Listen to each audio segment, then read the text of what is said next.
शुक्लां ब्रह्मविचारसार परमामध्यं जगद्व्यापिनीं वीणापुस्तकधारिणीमभयदां जाड्यान्धकारापहम् हस्ते स्फटिकमालिकां विदधतीं पद्मासने संस्थितां वन्दे त्वां परमेश्वरीं भगवतीं बुद्धिप्रदां शारदाम्।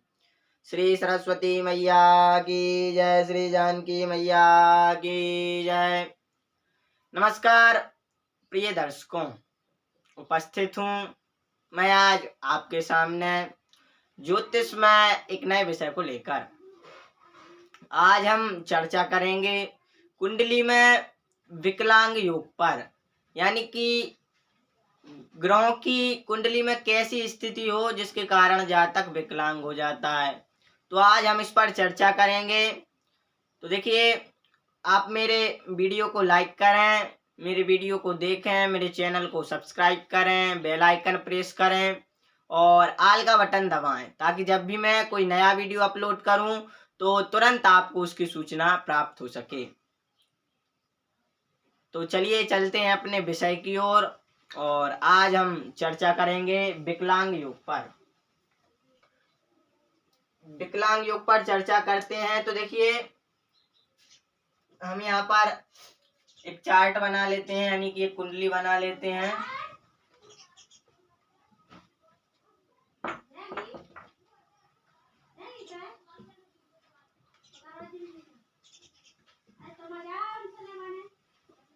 तो देखिए, हमने चार्ट बना लिया और इसमें हम राशि डाल देते हैं। मेष राशि से ही डाल देते हैं सभी। मेष, वृष, मिथुन, कर्क, सिंह, कन्या, तुला, वृश्चिक, धनु, मकर, कुंभ और मीन। और देखिए, ये हो गई हमारी कुंडली। ये हमने यहाँ पर कुंडली बनाई। तो देखिए, अब योग देखते हैं कि कैसे योग बनेंगे तब जातक विकलांग होगा। तो देखिए, पहले नंबर है कि सभी क्रूर ग्रह केंद्र स्थानों में हो। सभी क्रूर ग्रह यानी कि सूर्य, मंगल, शनि, राहु, केतु, ये क्रूर ग्रह हैं। साथ ही जैसे कि क्षीण चंद्रमा भी है, वह भी खराब ग्रह हो जाता है। बुध क्रूर ग्रहों के साथ हो तो वह भी खराब होता है। तो देखिए, ये सभी क्रूर ग्रह केंद्र स्थान यानी कि 1, 4, 7, 10 इन 4 स्थानों में से किसी स्थान में, मतलब ये चारों स्थानों में से किसी भी स्थान में क्रूर ग्रह हो। यानी कि मान लीजिए यहाँ पर सूर्य मंगल है, यहाँ पर राहु केतु यहाँ पर हो गए, शनि हो गए यहाँ पर। इस प्रकार से सभी क्रूर ग्रह केंद्र स्थान में होंगे तो जातक कैसा होगा? विकलांग होगा।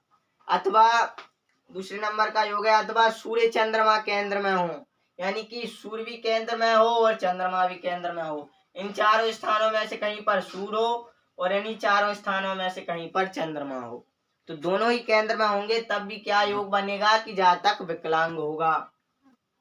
अगला देखते हैं, मंगल नवम या पंचम स्थान में क्रूर ग्रहों से दृष्ट हो।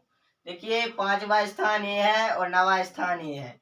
अब इन दोनों स्थान में से कहीं पर मंगल हो और क्रूर ग्रहों से दृष्ट हो। मान लीजिए हम 9वें स्थान में मंगल को बिठालते हैं और क्रूर ग्रहों से दृष्ट हो। अब क्रूर ग्रह जैसे कि सूर्य है, शनि, राहु, केतु, इनमें से किसी ग्रह से दृष्ट हो जाए तो मान लीजिए यहाँ पर शनि को बिठाल दें तो 1, 2, 3, 4, 5, 6, 7, अब ये सप्तम दृष्टि यानी कि दृष्ट हो गया। तो ऐसा जातक कैसा होगा? ऐसा जातक भी विकलांग होगा। अब देखिए, अगला योग देखते हैं कि शनि द्वितीय स्थान में, चंद्रमा 10वें स्थान में और बुध 7वें स्थान में हो।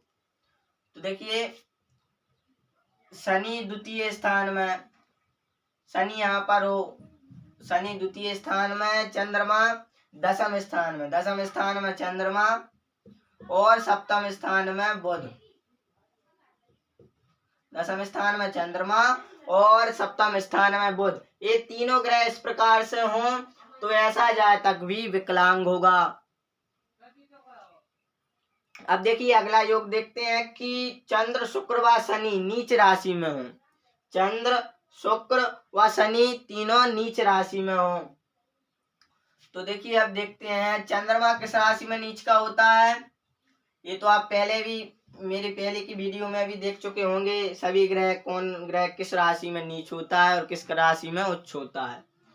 तो देखिए अब हम यहाँ पर लिखते हैं कि चंद्रमा जो है वृश्चिक में नीच होता है।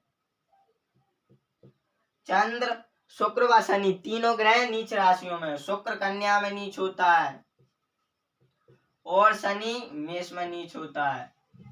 चंद्र शुक्र और शनि तीनों नीच राशि में हो व कुंभ में सूर्य हो और कुंभ राशि में सूर्य हो।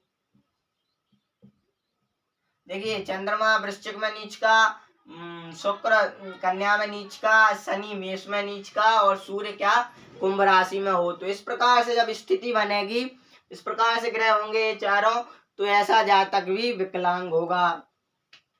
अब देखिए अगला देखते हैं कि चंद्रमा सूर्य से दशम स्थान में, मंगल सातवें स्थान में और शनि द्वितीय स्थान में हो। तो चंद्रमा सूर्य से दशम स्थान में, इन्हें साफ कर लेते हैं हम।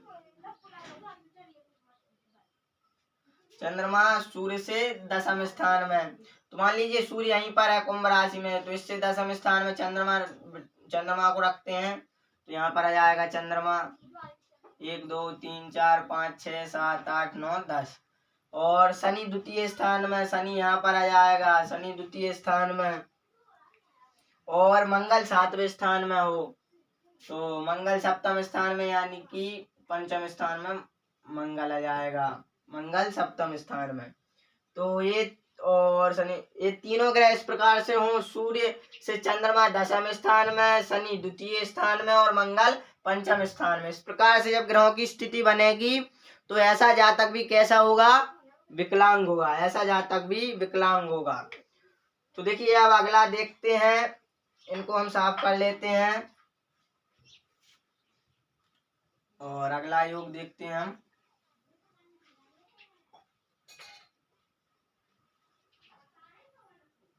अगला योग देखते हैं। तो देखिए अगला योग है कि मंगल नीच राशिगत हो तो रक्त पित्त विकार होता है। मंगल नीच राशिगत हो, अब मंगल कौन सी राशि में नीच होता है, ये आप मेरी पहले की वीडियो में देख ही चुके होंगे। उच्च नीच, स्वक्षेत्री, मित्र क्षेत्री, शत्रु क्षेत्री, और ये सब आप पहले की वीडियो में देख ही चुके होंगे। तो मंगल कौन सी राशि में नीच होता है, मंगल होता है कर्क राशि में नीच। और मान लीजिए मेष लग्न की कुंडली और मंगल चतुर्थ स्थान में हो, तो ऐसे जातक को क्या होगा, रक्त पित्त विकार होगा। अब अगला योग देखते हैं कि शुक्र चतुर्थ में व बृहस्पति शनि या मंगल या बुध से युत हो। शुक्र चतुर्थ में हो व बृहस्पति शुक्र चतुर्थ में हो, यानी कि चतुर्थ स्थान में हो। अब मंगल की जहाँ यहाँ पर क्या है, मान लीजिए शुक्र हो, शुक्र चतुर्थ स्थान में हो गया, वह बृहस्पति शनि या मंगल या बुध से युत हो, तो क्रमशः हाथ या पैर या कमर में विकलता होती है। और बृहस्पति मान लीजिए कहीं पर भी बैठ जाए, मान लीजिए यहाँ पर गुरु बैठ गया कुंभ राशि में, यहाँ पर गुरु हो गया, तो मान लीजिए अगर ये शनि से युत हुआ, ये अगर शनि से युत हुआ, मान लीजिए इसी के साथ शनि बैठ गया यहाँ पर, तो ऐसे जातक के हाथ, और अगर शनि की जगह यहाँ पर मंगल बैठ जाए तो पैर, और बुध बैठ जाए अगर यहाँ पर, शनि मंगल के अलावा बुध बैठ जाए यहाँ पर, तो कमर। इन तीनों में, यानी कि अगर गुरु के साथ शनि होगा तो हाथ में विकलता होगी, मंगल होगा तो पैर में विकलता होगी, और बुध होगा तो कमर में विकलता होगी ऐसे जातक की। तो इस प्रकार की स्थिति बनने पर ऐसे जातक के इन स्थानों पर विकलता होगी। अब देखिए अगला योग देखते हैं कि लग्नेश यदि 12वें स्थान में पाप ग्रहों से युतिया दृष्ट हो तो मनुष्य लाठी के सहारे से चलता है। यानी कि लग्नेश 12वें स्थान में पाप ग्रहों से युत हो, तो इन्हें हम साफ कर लेते हैं।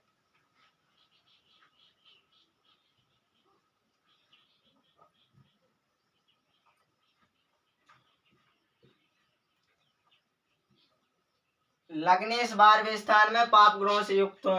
तो देखिए यहाँ पर लग्नेश कौन हो जाएगा, मेष लग्न की कुंडली में मंगल, तो मंगल 12वें स्थान में हो, यहाँ पर 12वें स्थान में मंगल हो और पाप ग्रहों से युक्त हो या दृष्ट हो। मान लीजिए यहाँ पर या राहु बैठ जाए, केतु बैठ जाए, शनि बैठ जाए, या इनको यहाँ से देखें कि मान लीजिए राहु यहाँ पर हो, केतु यहाँ पर आ जाएगा तो राहु की सप्तम दृष्टि पड़ेगी, या शनि यहाँ पर बैठ जाए तो इसकी तृतीय दृष्टि पड़ेगी। तो इस प्रकार से लग्नेश 12वें स्थान में हो और पाप ग्रहों से युक्त हो तो दृष्ट हो या दृष्ट हो, तो ऐसे जातक कैसा होगा, लाठी के सहारे से चलने वाला होगा। तो देखिए आज मैंने आपको विकलांग योग बताया, यानी कि जातक के कैसी ग्रह स्थिति से कौन सा अंग में विकलता होगी, कौन से अंग में विकलता होगी, इस पर आज हमने चर्चा करी। तो आज के प्रकरण को यहीं पर विराम देते हैं। श्री सरस्वती मैया की जय, श्री जानकी मैया की जय।